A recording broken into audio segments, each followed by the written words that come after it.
శ్రీకాళహస్తి నియోజకవర్గం రేణిగుంట మండలం గుత్తివారిపల్లి గ్రామంలో ఇప్పటి వరకు 70 మంది గ్రామస్తులకు డయేరియా వ్యాధి వ్యాప్తి చెందింది. అందులో ఒకరు మృతి చెందారు. వైద్యం పొందుతున్న గ్రామస్తులను మాజీ ఎమ్మెల్యే బియ్యపు మధుసూదన్ రెడ్డి హాస్పిటల్ కి ఇచ్చేసి వారి ఆరోగ్య యోగక్షేమాలను అడిగి తెలుసుకున్నారు. బాధితులకు మెరుగైన వైద్యం అందించాలని డాక్టర్లను అభ్యర్థించారు.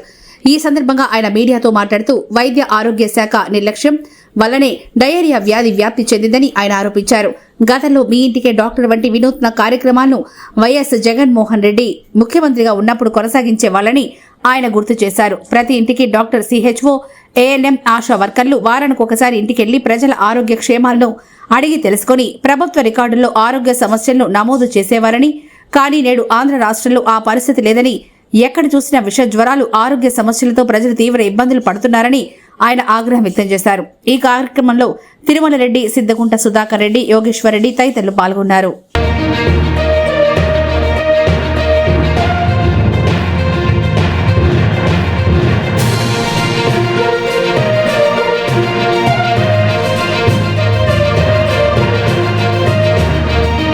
కానీ ఈరోజు కనీసం బ్లీచింగ్ కూడా ఈ గవర్నమెంట్ దాదాపు 40 మంది హాస్పిటల్ పాలైనారంటే ఎంత అధ్వానంగా ఉన్నారు. ఆ బాయిల్లో కోతులు చనిపోవటం, ట్యాంకు క్లీన్ చేయకుండా పోవటం, ఇది ఎక్కడి వరకు ఇది మంచి పద్ధతి తీసుకొని పోతున్నారు. కనీసం వాటర్ని క్లీన్ కూడా చేయలేకపోతున్నారు. గత ప్రభుత్వం 5 సంవత్సరాల్లో ఎప్పుడు ఇంత అధ్వానంగా ఎప్పుడు జరగల, ఇలాంటి పరిస్థితే లేదు. కానీ ఈరోజు కనీసం ఇంతకుముందు డాక్టర్లు చెక్ చేసేవాళ్ళు, ఊరికి వచ్చి ప్రతి ఇంటికి పోయి చెక్ చే. కాబట్టి దయచేసి దీని మీద ప్రభుత్వం సీరియస్ యాక్షన్ తీసుకోవాలి. కలెక్టర్ గారు కూడా చూడండి సీరియస్గా. అన్ని విలేజ్లు ఇదే మాదిరిగా కాలుష్యం అవుతున్నాయి.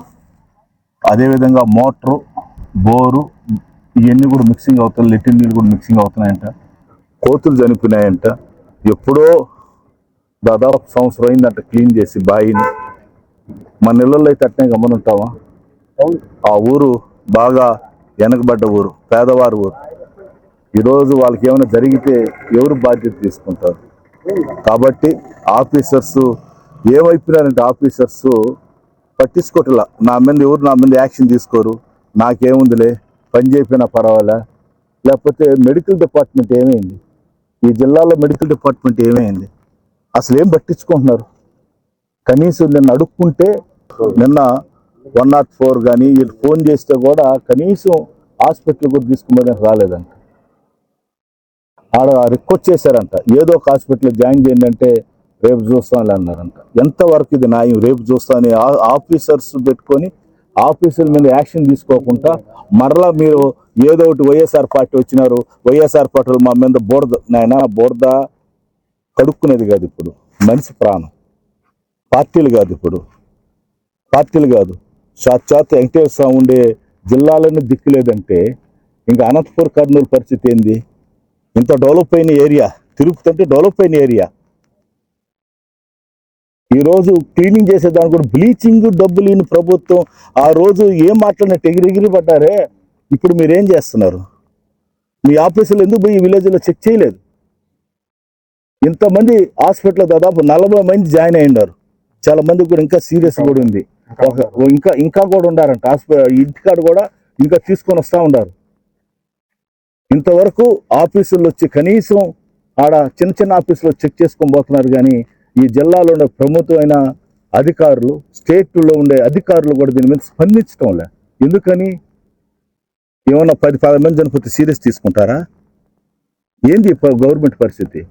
దయచేసి ఆఫీసర్స్కి, అదేవిధంగా ఎవరు ఉన్నారో ప్రభుత్వంలో వాళ్ళందరికీ కూడా తెలియజేస్తున్నాను, దీన్ని సీరియస్ తీసుకొని ఇంకోసారి జరగకుండా చూడాలని కోరుకుంటున్నాం. అదేవిధంగా ఇక్కడ జాయిన్ అయిన వాళ్ళకి ఇంకా బాగా ట్రీట్మెంట్ ఇవ్వాలని కోరుకుంటున్నాం. వాళ్ళకి ఏ ప్రాబ్లం లేకుండా చూడాలని మరొకసారి రిక్వెస్ట్ చేస్తున్నాం. నమస్తే.